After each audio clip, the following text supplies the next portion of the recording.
24 décembre 2018.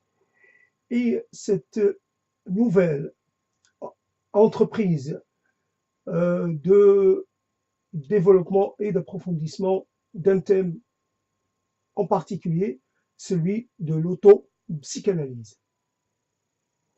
Euh, j'ai appelé ça autopsychanalyse en terrain découvert, c'est-à-dire dans le sens où cela va être mis à la disposition des gens. Et donc, obligatoirement, ce n'est plus dans un ça ne va pas être confiné ou maintenu dans le sorte de clos, huis clos d'une rencontre entre un, un écoutant et un parlant. J'ai du mal, et quelque part, il y a du mal. Pourquoi? Si on conteste la, la validité de la psychanalyse en tant que telle, si on, on l'a quelque part, si on ne lui fait pas confiance, si on contexte sa prétention à nous faire du bien, pour parler tout simplement, c'est, comment dire, alors pourquoi faire en sorte d'y revenir par la fenêtre ou par la petite porte en faisant une autopsychanalyse, c'est-à-dire en essayant de s'autonomiser par rapport à cette situation, d'être un peu sous la coupe ou sous la direction ou sous le contrôle d'une personne qui obligatoirement se situerait au-dessus de vous, qui serait chargé d'élaborer une sorte de diagnostic, de vous dire des choses. Seulement, le problème, ce n'est pas tellement la contestation de ce statut, mais c'est plutôt que la confiance est quelque part en l'intérêt du dit diagnostic.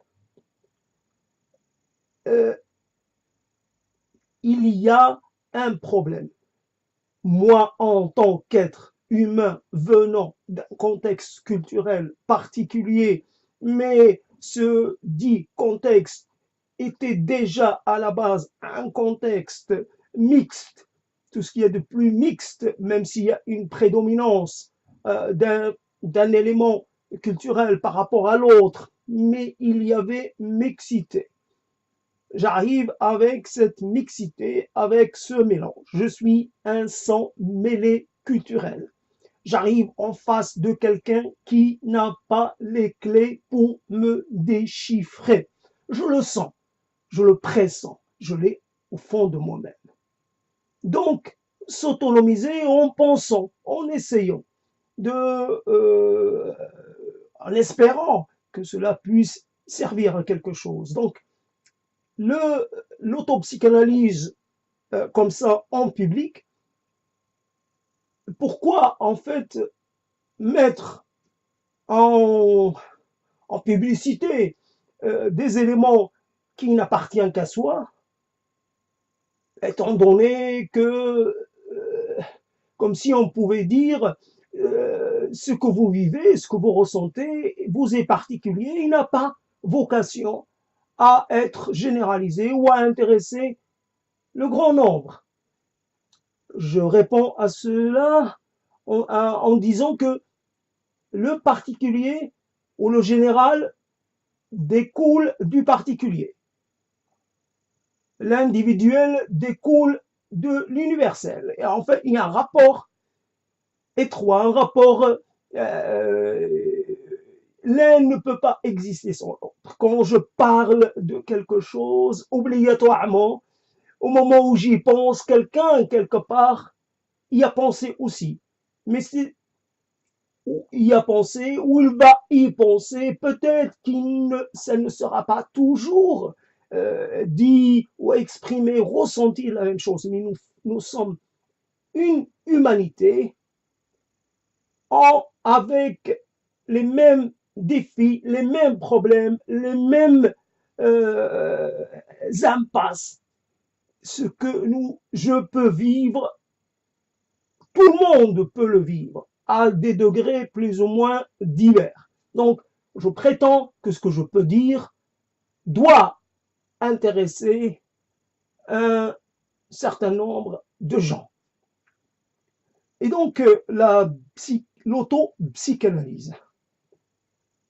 À quoi bon, finalement, quand on est sur le déclin, quand on est sur le départ, que physiologiquement, le corps est en difficulté, qu'il commence à donner des signes d'affaiblissement et que, quoi qu'il arrive, même si on arrive à se comprendre, à comprendre ce qui nous empêche d'être au mieux de nos potentialités, au mieux de nos capacités, dans le rapport qu'on a à l'autre, le rapport qu'on a à la vie, le rapport qu'on a à ce qu'on pense devoir faire.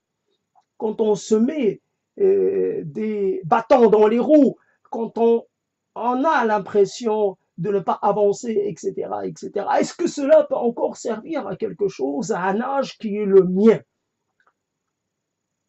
C'est plutôt l'âge de la retraite, du repos et l'âge de la préparation pour l'ultime voyage, si on peut parler ainsi, puisque d'après mes petites conclusions à moi, il n'y a pas d'ultime voyage, il y a un voyage qui se poursuit.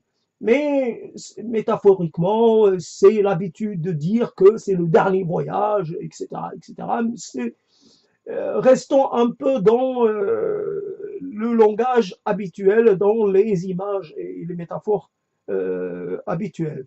Et donc, on se prépare, on essaie de faire des choses, de s'organiser, ce que je peux faire moi aussi en organisant une sorte de testament pré-mortem.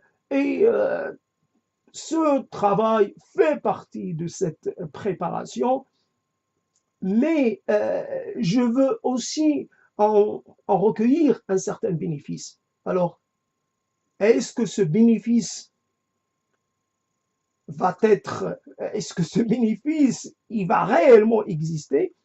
Le problème que j'ai, c'est que je n'ai pas de descendance. Je ne suis pas devenu père, donc la transmission est impossible, est bloquée. Et c'est là le problème. Alors, j'avais envie de traiter d'un sujet qui était celui euh, du père symbolique, puisque dans la psychanalyse la plus basique, c'est le meurtre du père qui fait qu'il y a, comment dire, j'ai oublié le concept, mais je m'en fiche royalement, puisque je le récupère d'une autre façon, celui du péché originel. Il y a le meurtre du père. Et c'est intéressant de voir que c'est dans la désobéissance et c'est que un point de vue religieux, c'est dans la désobéissance que l'humanité a eu accès à une vie libre, quelque part autodéterminée, pas qu'elle a eu la possibilité de faire sa vie, de faire ses preuves, de se confronter à elle-même et de ne plus être sous la coupe d'un protecteur avec un P majuscule. Et finalement, donc, les, euh, les images ou les concepts ou comment dire, la légende, cette légende, nous sommes, voilà, donc quelque part, je voulais parler de ce thème du père. Il y a un sentiment. Ce qui est intéressant dans cette affaire, ce qui est même plutôt difficile à accepter, c'est que nous courons derrière un père qui lui-même court derrière un père nous avons un dialogue, euh, un, un dialogue sourd, un dialogue silencieux, ou plutôt, nous faisons un monologue ou direction du Père, qui lui-même fait la même chose en direction de son Père, qui est souvent déjà absent, et nous ne pouvons pas nous rencontrer, puisque nous sommes tous, les uns et les autres, nous sommes tous dans un rapport problématique au Père, dans une sorte de situation bloquée. Nous avons envie de poser certaines questions à nos pères qui eux-mêmes ont envie d'en poser d'autres à leur père, et j'imagine que la chaîne peut être poursuivie comme ça longtemps. Pourquoi? euh, Comme on pourrait dire, Adam qui, avant de commettre le péché, avant de désobéir, il pourrait très bien reprocher à Dieu le Père, lui dire, pourquoi n'as-tu pas retenu ma main? Ainsi, on aura toujours quelqu'un à qui on pourrait reprocher notre situation, qui est automatiquement une situation malaisée. Alors, cette histoire, nous sommes orphelins, nous sommes tous orphelins du Père. Je l'intègre dans cette thématique de l'autopsychanalyse, comme ça m'évite de lui consacrer un espace à part. Je multiplie trop les espaces et finalement je m'en sors pas. Donc nous sommes tous orphelins d'un père évidemment idéal, d'un père qui ne peut pas exister, d'un père qui doit jouer un rôle qui, est, qui ne peut pas jouer un rôle paradoxal. Il doit être une figure d'autorité et en même temps, il doit être suffisamment permissif pour nous permettre de laisser se développer notre moi et notre, comment dire, notre personnalité dans toute la, la splendeur de son effervescence. Et pourtant, c'est en cela que la psychanalyse, on la retrouve toujours dans cette histoire d'autorité. Pourtant, il faut mettre des freins à ce désir de jouissance un peu illimité de l'enfant. Évidemment, s'il n'y a pas un père biologique, un père il y a premier, il y a toujours un père, deuxième père, ou un troisième père. Il y a toujours dans la société des figures, des gens qui sont prêts à jouer ce rôle. Et puis, il y a l'ordre social qui, lui, évidemment, s'applique au père biologique, il s'applique aussi à l'enfant. On n'échappe pas à la figure du père, étant entendu que la figure du père, c'est la figure de l'autorité. Nous sommes là dans un schéma classique, mais nous sommes faits de ces schémas classiques, de ces schémas attendus, et machinalement nous les reproduisons. Donc nous sommes tous orphelins d'un père. Finalement, nous sommes orphelins d'une parole aussi, d'une parole. Des choses que nous aurions voulu dire à notre père. Ou alors des choses que nous aurions voulu entendre de notre père. À quel moment nous ressentons ce besoin du père? Quand nous sommes nous-mêmes déjà bien introduits dans la vie et qu'on voit qu'il y a certaines choses qui nous résistent, des choses qui nous mettent au défi. Il y a même un désintérêt de la part du monde pour nos personnes. Le monde ne s'intéresse pas à nous. Il y a un cercle, un petit cercle de gens que nous arrivons à construire, à constituer, et ce cercle se préoccupe de nous, mais pas au point d'aller au-devant de nos besoins ou de nos désirs. Alors donc le père, c'est une figure rassurante, une figure projective, une figure anticipatrice. J'entends ce que je dis. Il est énorme ce rôle que je lui confie, c'est énorme, c'est monstrueux. À un moment donné, euh, la figure du père, c'était aussi la figure d'une sorte de mandarin, étant entendu ce professeur, ce guide spirituel ou ce guide intellectuel, cette référence, ce tuteur, comment dire, ce maître, c'est une figure paternelle, mais ce n'est pas obligatoirement, ce n'est pas la figure du père biologique. Donc, ce ratage, quand nous ratons la rencontre avec des aînés qui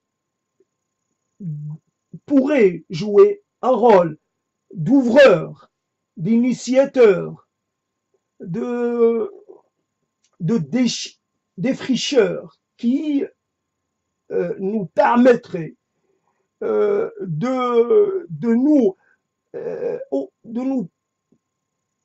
nous munir, de nous renforcer pour faire face à nous-mêmes d'abord, puisque finalement, la première et la dernière question que nous avons à résoudre, c'est comment nous arranger avec nous-mêmes, comment faire en sorte que nous soyons à la hauteur de ce à quoi nous aspirons. La plus grande déception que nous éprouvons, c'est pas envers quelqu'un, c'est envers nous-mêmes. Donc, en premier et en dernier lieu. Après, donc, nous aimerions avoir des gens qui nous éviteraient de faire des erreurs facilement évitables. Il y a des erreurs dont on profite, mais il y a des erreurs, quelquefois, mais il y a des erreurs qui ne sont pas du tout profitables ou productives. La fonction de la parole, la fonction de l'interrogation, la fonction de l'interrogation première et l'interrogation seconde et tertiaire, etc. Il y a une suite d'interrogations qui, si elle se produit, si elle nous est adressée, nous permet fondamentalement de nous en sortir d'un certain nombre de situations impossibles. Simplement, deviner un peu ce que nous ne disons pas, ce que nous gardons, ce qui est sur le bout de nos lèvres, mais nous attendons un petit quelque chose, un stimulus, une simple mot clé, une petite allusion, et là nous dirions la chose. C'est les choses qu'on retient. C'est la conclusion, c'est la question, c'est le propos, c'est etc. Nous tenons à certaines choses et nous savons au fond de nous-mêmes que nous n'y accordons pas d'importance. Et pourtant, nous donnons tous les signes de nous y être attachés. L'attachement profond, sans toi, sans cette chose, sans cet idéal, sans ce principe, je ne peux vivre. Je ne puis vivre. Je veux mourir pour défendre cet idéal. Et pourtant, je le sais, quand je le dis, je sais que je ne suis pas cet homme-là. Et je veux que l'autre le devine à ma place, le devine et quelque part me permette de le faire, de faire l'étape de la déclaration qui suit. Je ne suis pas ça, mais si je suis ça, je suis aussi ça, et même je peux être ni ça, ni ça, mais autre chose. Et ce que je suis, cette autre chose actuellement, je peux être une autre chose plus tard. Je ne suis pas accroché ni à quelqu'un, ni à une idée, ni à un idéal, ni à un credo. Je veux être dans la possibilité de poursuivre une sorte de quête, là encore, une idiotie, mais passant, une sorte de quête de la vérité, une sorte de quête à découverte de ce qui se cacherait derrière un certain nombre d'évidences. Là, ce qui est intéressant dans ce type de propos, c'est que j'ai un peu perdu, non pas perdu le fil, mais j'ai un peu moins contrôlé, dans le sens où j'ai parlé un peu librement, ce qui est l'intérêt des mots et l'intérêt d'une sorte de l'exposition, c'est de ne pas être dans le contrôle le plus strict. On est toujours en contrôle, mais quelquefois, il y a des petites choses qui, voilà, qui se laissent, comment dire, deviner ou qui se laissent entendre derrière les mots, etc., etc. Donc, je reviens sur le thème du père symbolique ou orphelin du père. Le père, c'est une somme de références. Des références utiles en cas de besoin. Sorte de couteau suisse, etc. Pourquoi j'utilise le terme de couteau suisse? Parce que je l'ai vu, j'ai vu l'image il n'y a pas longtemps. Donc, clairement, je suis encore capable de convoquer des choses et de les intégrer dans un propos. Voilà, une sorte de couteau suisse. Et on sait, souvent, le couteau suisse, ça existe, on sait que ça existe, on en a une image, on l'a pas obligatoirement chez soi. Les gens qui l'ont, ils l'ont pas toujours, ils l'emportent avec eux quand ils sont dans certaines situations. Donc voilà, le père, la somme de référence, c'est en cas où, en cas de besoin et dans certains contextes particuliers.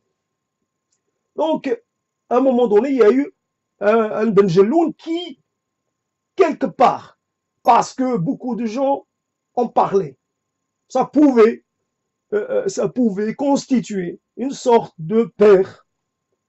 Et le problème avec le père, c'est que on cherche malgré tout à le contester, à le descendre de son piédestal. À un moment donné, et puis en voyant l'intérêt que certains lui portaient et la récurrence que la récurrence de son, comment dire, la fréquence avec laquelle il était ramené dans les conversations, etc., ça m'avait gêné. Et puis, on peut contester la personne parce que on n'aime pas certaines, parce qu'on la trouve distante, tout simplement, distante. Il n'y a pas, il y a la fiction, il y a la poésie, il y a les essais.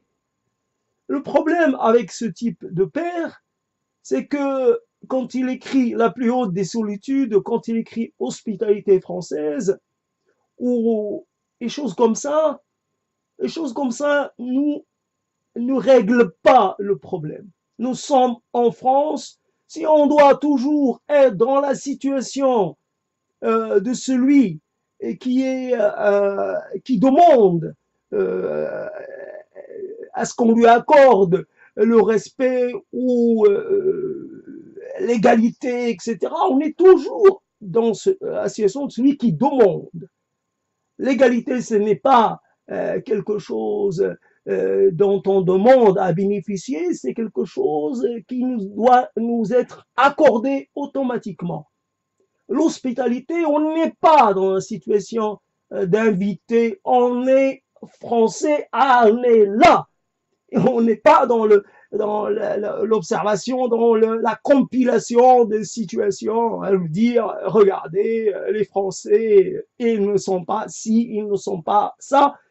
Non, nous devons nous battre à partir du sentiment, à partir de l'idée que nous sommes de ce pays et ceux qui, quelque part, nous posent problème, nous devons les combattre à partir de la même référence, de la même appartenance. Nous appartenons à la même terre, terre de France, etc., hexagone, etc. Et personne ne peut dire que nous sommes encore des invités et que nous demandons l'hospitalité. Et nous demandons, et voilà, et que nous demanderions une hospitalité bienveillante. Voilà un terme, un mauvais terme. La bienveillance, c'est un mauvais terme. C'est-à-dire la bienveillance comme la tolérance. On sait ce que ça a donné en histoire de France. La tolérance, l'idée de tolérance, quand on a eu envie ou besoin de le supprimer, on l'a fait. Donc il y a la bienveillance, c'est voilà, vous pouvez en faire bénéficier quelqu'un ou pas de votre bienveillance. Vous êtes libre d'en faire usage ou pas. La tolérance, vous pouvez tolérer un tel et pas un autre. Vous pouvez tolérer à votre guise. Non, il n'existe pas. Vous n'avez pas à tolérer, vous devez laisser, vous devez respecter, vous devez accepter. Il n'y a pas à tolérer, il faut accepter. Il n'y a pas à être bienveillant, il y a à être tout simplement. À certains moments, on n'est pas bienveillant, on n'est pas tolérant, on est, comment dire, on est agissant, on est agissant. On accepte ou on n'accepte pas. On refuse pas. On discrimine pas. Et on se dit, ce comportement est inacceptable. Et je ne veux pas être bienveillant avec ce qui peut me paraître inacceptable.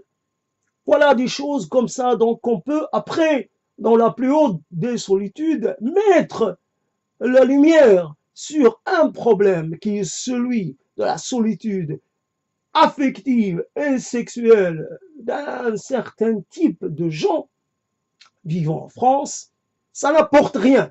Et quelque part, une personne réalise un travail, une approche, quelque chose dans un contexte particulier.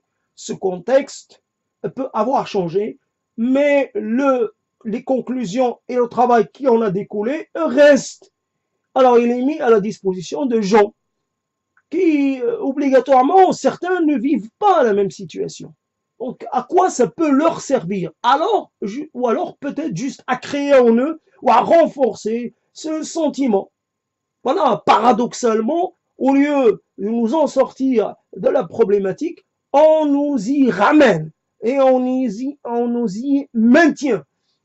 Voilà, donc l'auto-psychanalyse, c'est en cela que cette autopsychanalyse est polymorphe.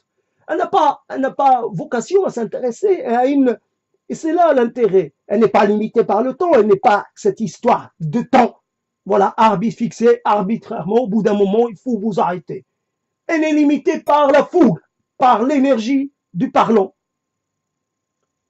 Une fois que l'énergie s'est épuisée, on s'arrête. Parce que l'énergie a pour vocation de s'épuiser. Et donc, alors, la limite du temps, voilà, on se dit, tiens, stop, maintenant, vous partez. Vous rentrez chez vous, vous remballez vos propos, le reste de vos propos, et vous les gardez au chaud jusqu'à la prochaine séance. Voilà, vous êtes viré maintenant. Vous n'avez plus droit à la parole. Avant, vous aviez droit à la parole. Maintenant, vous n'avez plus le droit à la parole. C'est en cela un usage l'usage d'un arbitraire totalement incompréhensible. C'est quoi? Ça rappelle quoi? Ça veut apprendre quoi sur l'usage que nous faisons des choses? Il faut avoir un usage régulé aux choses. La parole serait concernée par ce type de choses si nous avons des pratiques qui seraient néfastes pour nous, un rapport aux autres qui serait néfaste pour nous. Mais quand nous avons besoin de la parole parce que nous sommes en difficulté, cela n'est pas de la jouissance, c'est-à-dire cela est de l'utile, cela est du vital quelquefois. Et donc, cela, comment dire, cela peut nous sauver. Mais il y a cette limite temporelle. Voilà. Et il n'y a rien qui puisse rien qui puisse la changer. Et donc,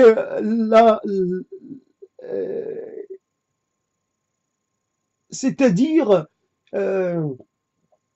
donc, j'ai fini avec cette histoire de orphelin du père. J'ai épuisé le propos comme ça rapidement. Voilà, euh, nous sommes. C'est intéressant à quel point je me suis fait piéger par certaines conclusions.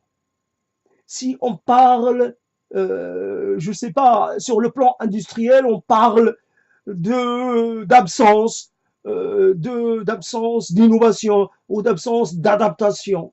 On se dit, tiens, ce tissu industriel est devenu obsolète et dépassé, et il faut changer, etc., etc. Cette région, c'est normal parce que il y a ceci ou cela, parce qu'elle s'est tenue en dehors du contexte mondial qui, lui, est un contexte compétitif, un contexte changeant. Le problème avec nos idées et nos conclusions, c'est que nous les gardons suffisamment longtemps pour qu'elles deviennent obsolètes. Mais le problème, c'est que nous ne nous en rendons pas compte. Voilà un type de propos, c'est pas exactement ce que je voulais dire. C'est-à-dire, la conclusion que je fais tirée d'une situation donnée, cette conclusion n'est pas la bonne conclusion.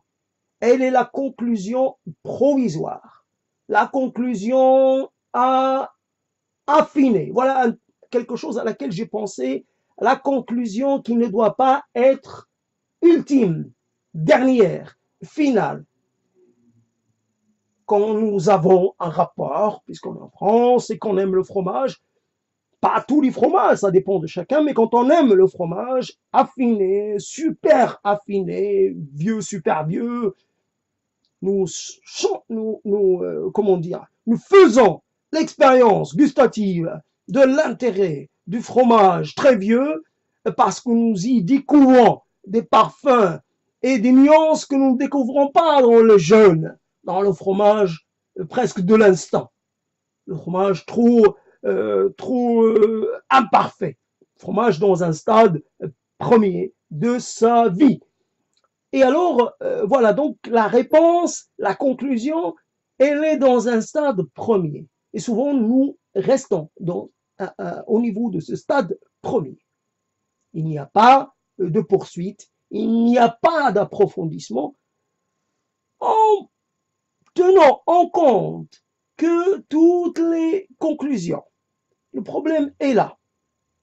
Le fromage ne peut ne peut s'arranger qu'à partir de ce qu'il contient, les ferments qu'il contient, et à partir de l'environnement dont il est entreposé. Cave, etc., humidité. Il ne peut pas devenir autre chose comment dire, il est prédéterminé. et nous sommes dans une certaine façon prédéterminés par nous-mêmes. Il y a malgré tout une identité entre les conclusions que nous pourrions faire. À chaque fois, c'est un peu toujours nous-mêmes. Alors, là, l'intérêt de l'autre, il est clair et tout à fait nécessaire. Seulement, quelle est cette personne qui nous est, non pas destinée, mais qui nous est utile, nécessaire, indispensable? Nous faisons si peu de rencontres et que quand nous faisons certaines rencontres, nous nous y impliquons de façon un peu trop forte.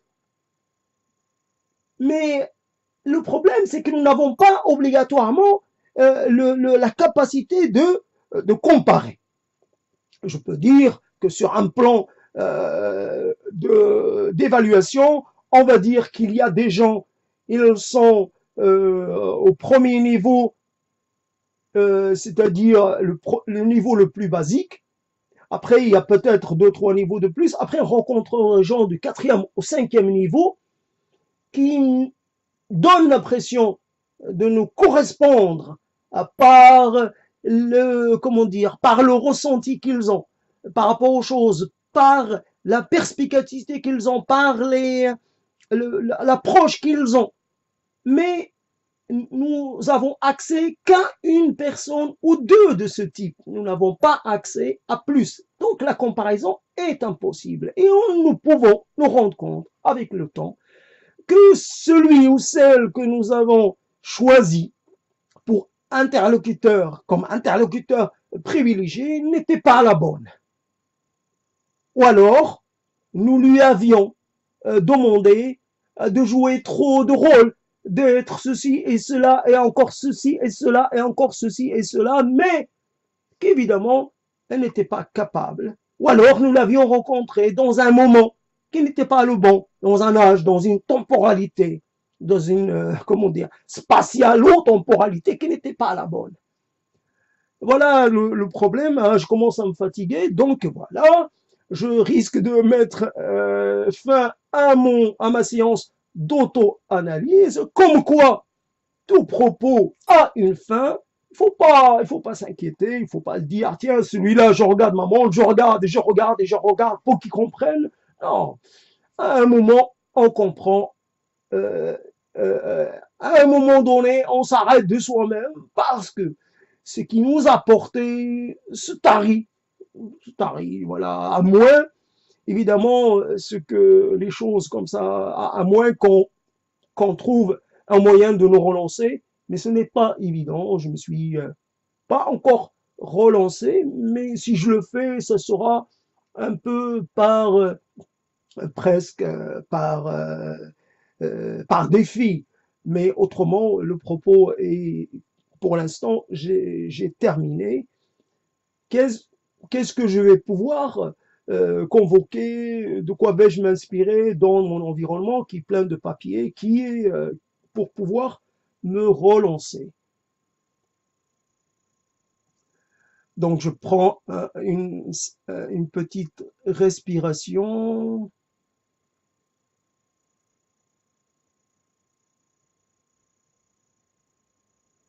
L'idée, c'était autopsychanalyse ou psychanalyse à visée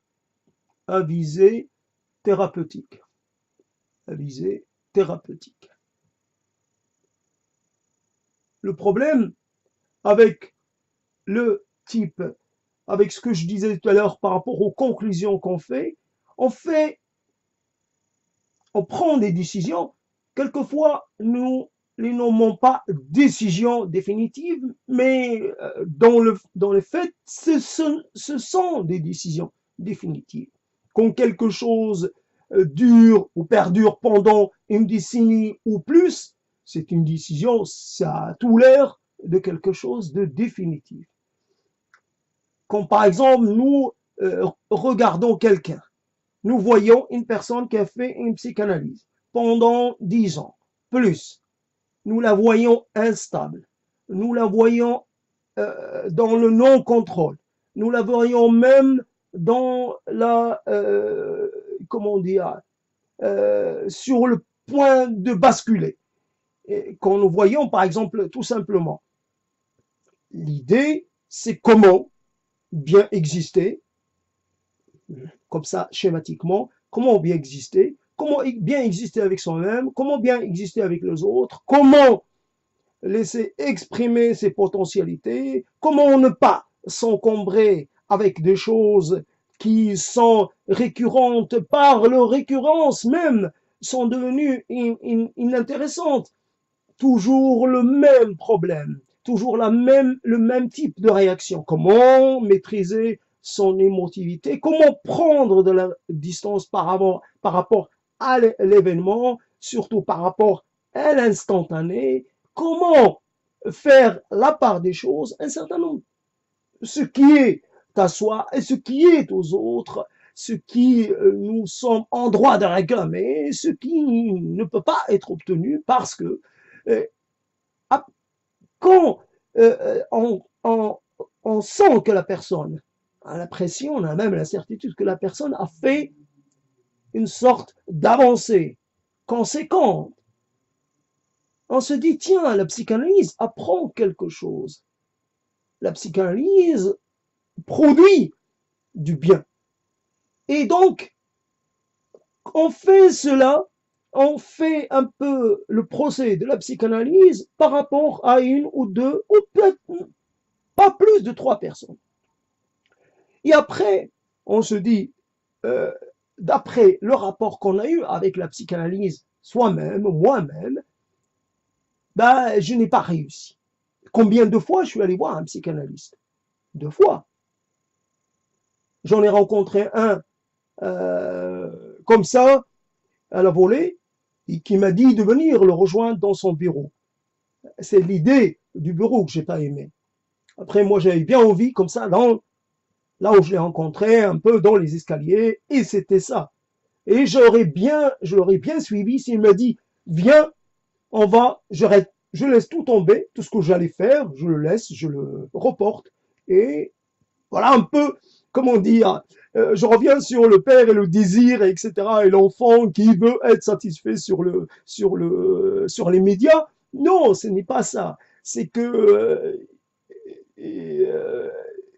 c'est un peu plus complexe que cela. Et tout est plus complexe. Je dirais pas compliqué, mais tout est plus complexe. Parce que le complexe fait partie des choses que quelque part c'est plus noble que le compliqué. Mais finalement, c'est un peu la même chose. En tout cas, il y a comment dire, et à partir d'un nombre d'éléments qui ne sont pas nombreux, qui sont finalement réductibles à rien, je ne sais pas, à partir de choses qu'on entend quand on voit un psychanalyste s'impliquer dans des causes qu'on trouve pas intéressantes, quand on voit un psychanalyste dire des choses, exprimer des choses qu'on trouve triviales. On a l'impression, là encore, de vouloir obtenir d'un psychanalyste qui soit parfait. Pour pouvoir te faire confiance, il faut que tu sois exempt de tout défaut. Voilà, donc j'oublie évidemment toute la chaîne du contrôle, etc., chez les psys, etc., etc. Voilà un peu la chose. Et voilà, quand je disais, quand on a besoin des autres, c'est pour leur dire que nous, non pas nos principes, mais ce qui fait que nous réagissons de cette façon ou d'une autre à certaines choses, c'est ça. Écoute-moi bien. Je réagis mal ou bien, je réagis positivement ou négativement, je reste dans la binarité, et parce que je pars toujours de ceci et de ça, de ça. Et j'expose ça vers toi. Si, par exemple, je ne fais pas le voyage en Inde, et pourtant, Dieu sait si le voyage en Inde peut être intéressant, parce que ceci et cela. Je ne sais pas, comme ça, je me souviens, et évidemment, les souvenirs olfactifs, on les a pas, on en a une idée, juste des mots, mais se souvenir de quelque chose, il faut que la chose se reproduise pour que le souvenir ressurgisse. Donc, quelqu'un a parlé de l'Inde en disant que ça sentait mauvais à la descente de l'avion. On peut convoquer ça, simplement ça. Après, on peut convoquer par rapport à l'Inde l'idée qu'on va être considéré comme un hors caste, c'est-à-dire un moins que rien. On peut se dire, je vais peut-être, je vais pas supporter la pression. Peut-être, peut-être, peut-être. Et souvent, ce sont quelques éléments. Et peut-être ce voyage-là aurait pu être le voyage qui est transformateur, le voyage accoucheur de quelque chose. Et ne le faisons pas. Donc, si on parle en termes de voyage, d'expérience humaine, etc., voilà ce qui fait que je ne fais pas. Voilà les choses qui font que je ne fais pas. Étant entendu que dans le faire, on n'est pas que dans la défense de sa propre personne, dans la promotion de sa propre personne, mais aussi on est dans la promotion du bien-être de tous. Il y a un moment, on a envie d'aller vers les autres, mais on ne va pas. Simplement, on se dit, tiens, je ne le fais pas, ce n'est pas de mon... Non, je ne le fais pas. Par exemple, on prend l'exemple, je me suis bien relancé, je n'oublie pas.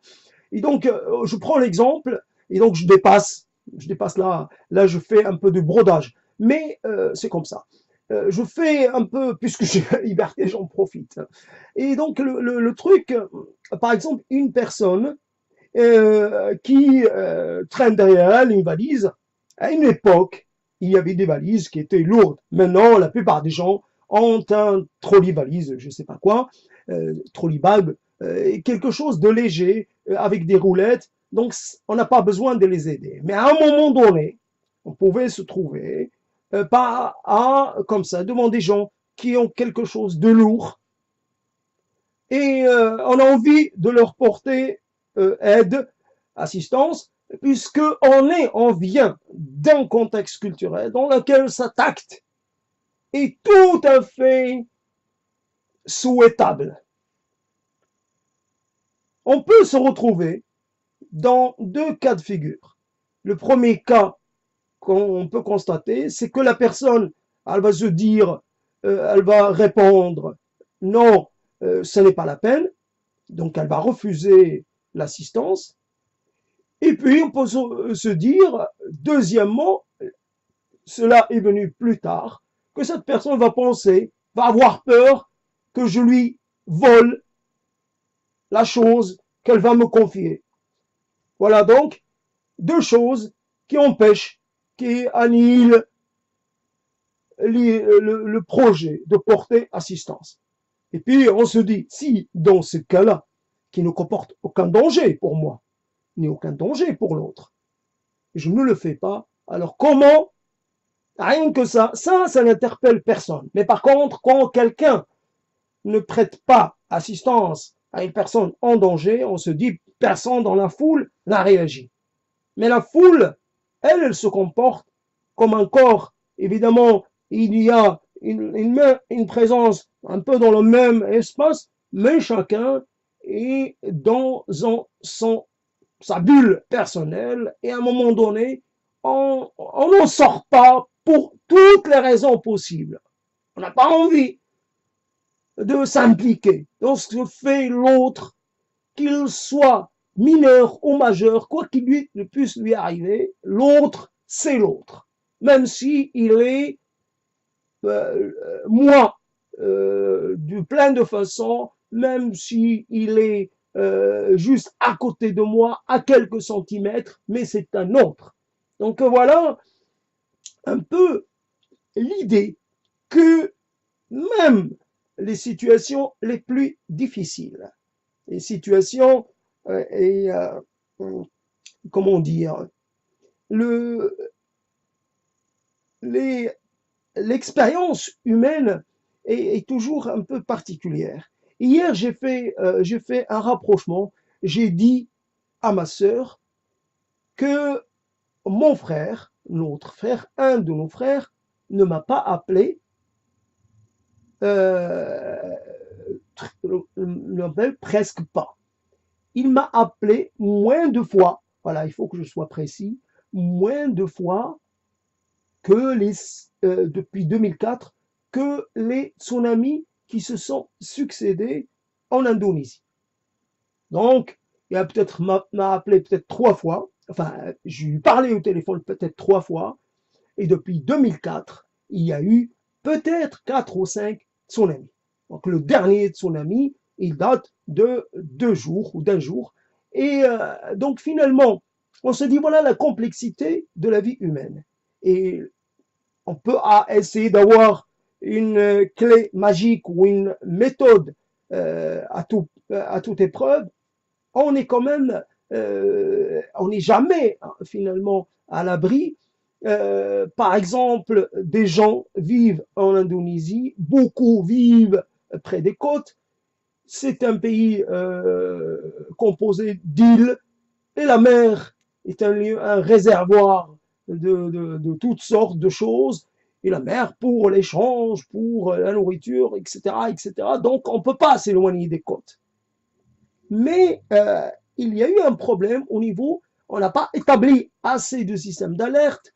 Et si on doit établir des systèmes d'alerte partout, je ne sais pas à combien ça revient. En tout cas, beaucoup de gens n'ont pas encore, je ne sais pas ce qui se passe, mais pour ce qui est de l'alerte, un peu facile, c'est d'avoir des animaux et de voir si, quand leur réaction change, quand ils commencent à paniquer, quand ils commencent, évidemment, la chose qu'on voudrait, qu'on a constaté dans les cas de survenue de séisme, et je pense que tsunami aussi, et donc avoir ces sortes d'alarmes, de systèmes d'alarme vivants, au lieu de compter sur les alarmes électroniques, mais finalement, à première vue, l'alarme, tout système d'alarme n'a pas fonctionné. Et donc on a, puisque l'immensité du territoire et la situation particulière du territoire sur une dorsale active, etc., si je, si j'ai bien, est-ce que c'est en tout cas sur une ligne de volcanisme actif ou de subduction, etc. Je ne sais plus exactement quelle est la situation géologique, etc. de l'Indonésie, mais en tout cas, c'est un pays qui est tôt ou tard, fatalement, exposé à des phénomènes de grande ampleur. Et donc, on sait, en tant qu'être humain, qu'on doit, que tôt ou tard, puisqu'on est vivant et par-delà même, on est exposé à des tas de risques ou des choses qui surviennent sans qu'on les ait souhaitées ou provoquées ou désirées. Il y a des choses qu'on désire, il y a des gens peut-être, qui désirent échouer, désirent le malheur, avoir à développer ailleurs, mais en tout cas, un désir inconscient qui serait celui de l'autodestruction. Paf, paf, paf, paf. Je demande à voir. En tout cas, voilà, donc finalement, on essaie d'élaborer un système de rapport au monde, de compréhension, pour se maintenir un peu en sécurité. Le problème aussi avec la sécurité, là encore, j'ouvre des parenthèses, c'est quand on se sécurise trop, on n'est plus accessible. C'est-à-dire le problème euh, de la... on est obligé de rester accessible, d'être accessible au risque, parce que c'est dans la nature des choses. On est avec quelqu'un et ce quelqu'un peut se retourner contre nous. On est dans un projet et ce projet peut se retourner contre nous. On est à l'initiative de quelque chose, mais à la fin, cela peut nous être néfaste. Mais on, on aurait été dans l'action. On n'aurait pas été dans le retrait et dans l'inaction. L'action est préférable à tout le reste. L'action comment dire, elle donne sens à ce que nous sommes, à ce que nous, comment dire, c'est dans les interactions encore mieux que nous, comment dire, que nous faisons avancer ce navire qui est trop difficile à manœuvrer, qui est une autre vie et une autre personnalité. Nous devons entreprendre la mer, quoi qu'il arrive, malgré les tempêtes, pour arriver finalement, pour atteindre notre continent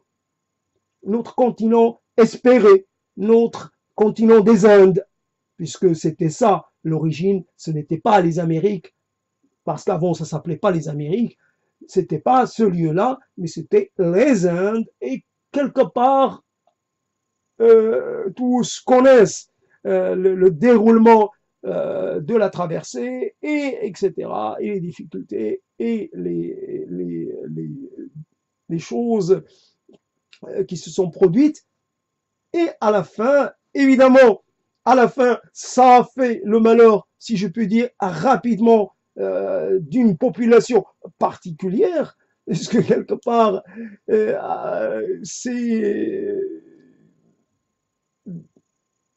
d'une certaine façon, quand on vit bien, ce serait quoi? Ce serait quand on vit bien, quand on arrive quelque part, quand on obtient quelque chose, c'est au détriment de quelqu'un d'autre. Quand on se procure un avantage, c'est quelqu'un d'autre qui doit en être dessaisi. Voilà, j'arrête là pour faire vraiment, pour me faire violence. J'arrête là. Donc j'ai été content de trouver chacun cherche son continent et donc ça me ramène évidemment à ce que j'ai lu quand j'étais assez petit par rapport donc Vasco de Gama, etc., etc.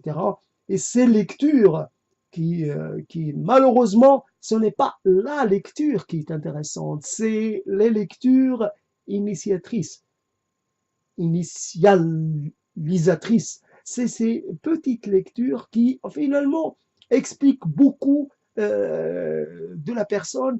Et si on devait parler des lectures qui vous ont marqué, non, ce n'est pas la lecture après 20 ans, ce n'est pas la lecture après 15 ans, même quelquefois, c'est les lectures d'un âge très, très, très tendre à une certaine époque.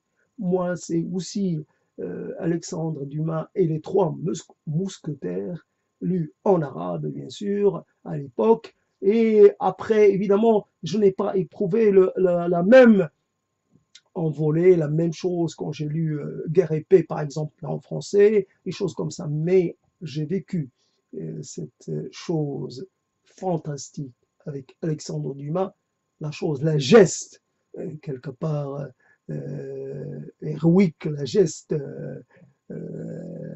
des trois, la geste mousquetaire. Il y a quelque chose qui me reste.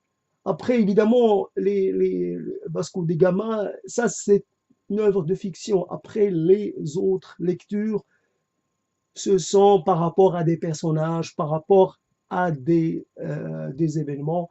Là aussi, il y a des choses comme ça. Donc, il faut, pour un peu comprendre ce qui fait ce qui a fait un adulte, il faut revenir à ses rêves d'enfant, à ses rencontres d'enfant, à ses lectures d'enfant, à ces choses, à ces petites choses euh, dont, qui constituent sa base et quelque part qui sont à l'intérieur, qui ne le quittent jamais et qui sont là comme une marque indélébile, comme une source d'inspiration, une source de je ne sais quoi, peut-être pas seulement une bonne source, mais une source d'inspiration de toutes sortes. Voilà, stop. Pour l'instant, j'arrête là. Donc, je peux dire que je suis un peu épuisé, à dire un bon épuisement, pour finir.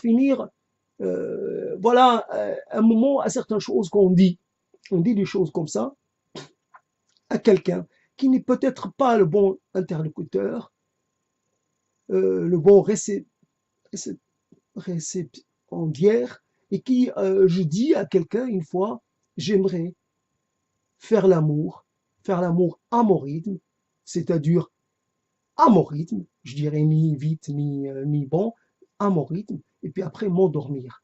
Ne pas. Ça, c'est une chose.